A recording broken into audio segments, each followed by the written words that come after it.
How to clear cache from your website. Simply go on plugin, add new plugin,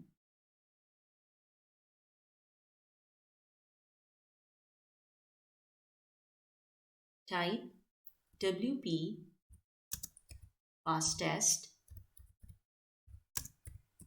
cache.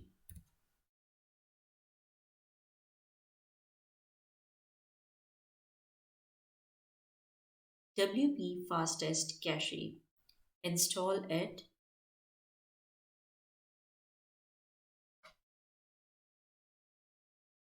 Simply activate it.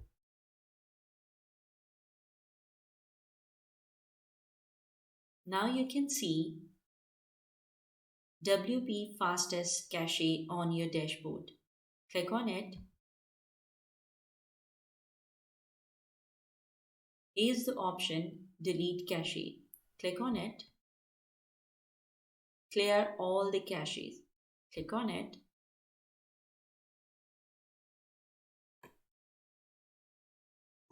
Simply submit. All cache files have been deleted. If you like my video, please subscribe my channel and share. If you like